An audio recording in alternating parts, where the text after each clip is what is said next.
Final Destination 2 has Kimberly having a premonition about a car disaster, and she saves a group of people's lives, but death comes back for them.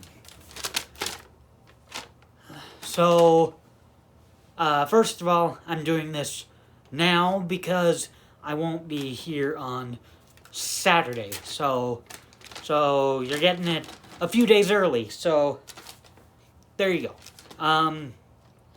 So the positives on the film are the car crash accident looks incredible. You get to see more of the accident. Like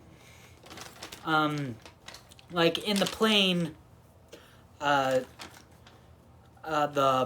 plane is just, you see the plane blowing up.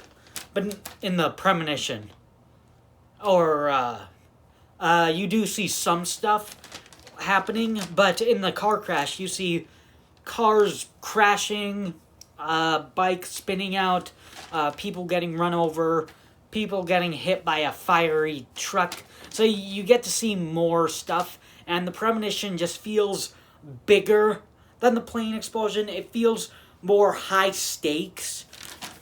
So, and this is probably the best premonition, the best premonition beginner scene in any Final Destination movie. For whatever reason, I love the line that Rory says in the premonition when he's on the road and a cop drives by him and he says, "What? I ain't wearing a seatbelt. You gonna bust me, bitch?" It's just so funny, and I love Rory. He's just hilarious. The filmography of the movie, it looks better than the first one. It's less grainy. I don't know. Even though the first Final Destination wasn't bad, but this is like more smooth, a little more, I guess, modern in filmography. I don't know how to explain it. It just looks a little more smooth than the first one. The kills in Final Destination 2 are better than the first one. There's more bloody, more elaborate, more creative kills. Like Rory's trifurcation. He gets cut by a wire, and he's get cut by a wire fence and gets cut into threes. Evan's ladder in the eye looks great, and Tim's glass smash looks good. So, all the kills, most of the kills, are pretty good. They're pretty graphic. They're more graphic than the first one, and I think they're just a little bit better than the first one. And I liked the added story of in this movie of this baby is born. If this baby gets born, then they beat death. The add new life, you beat death kind of rule. So it was a little interesting for the movie. That's it for the positives. Into the mixed. I like Nora's kill. I like Nora's death. She gets decapitated by an elevator.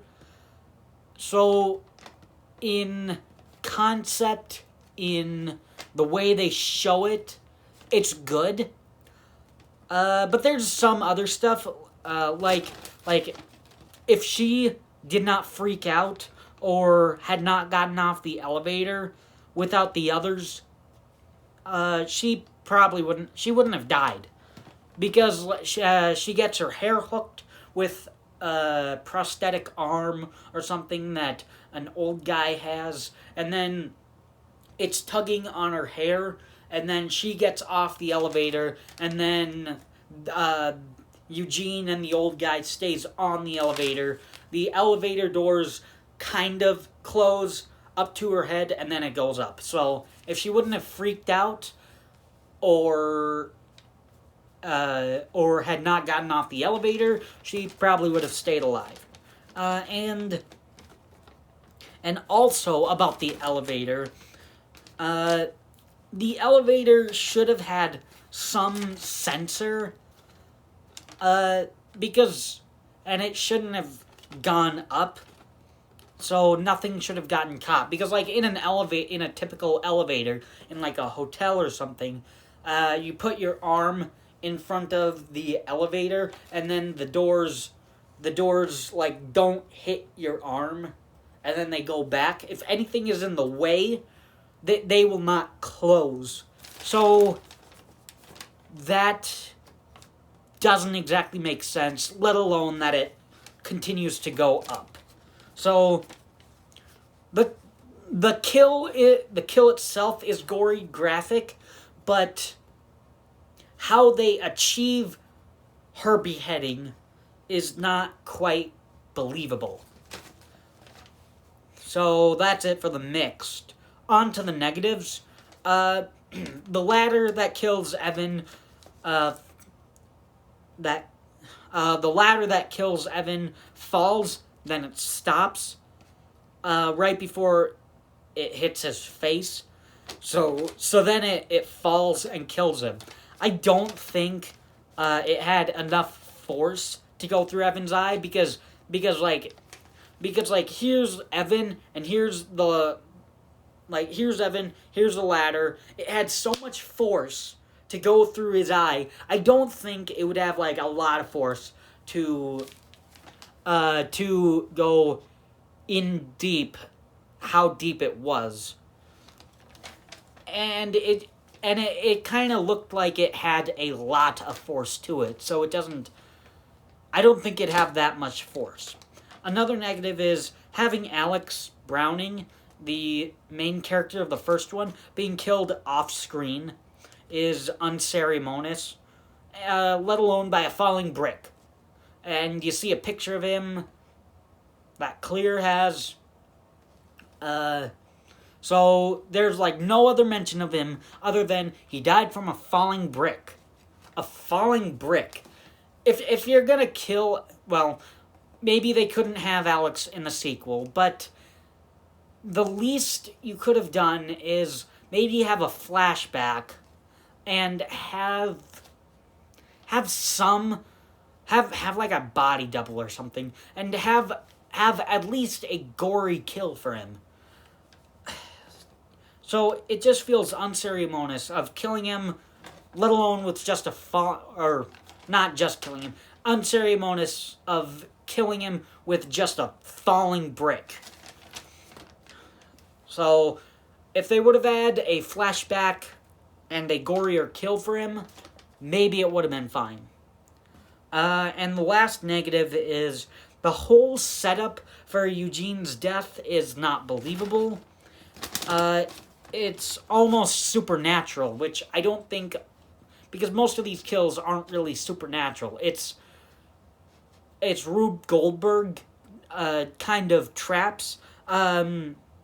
Because Eugene's kill is more supernatural than just an accident. Because the door closes, the vents close, like nothing made the vents close. It was like just death itself. And the hose of the oxygen just comes off and wiggles around. So it's not like anything hit the oxygen tank, it just pops off.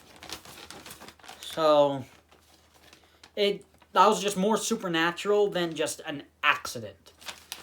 But other than those negatives, in the end, I enjoy Final Destination 2. I think the kills are better than the first one, and I like that they use the premonition to show the order of who dies when. There's just some minor things that I don't like about it, but overall, I think it's a good follow-up. I approve of Final Destination 2. Thanks for watching.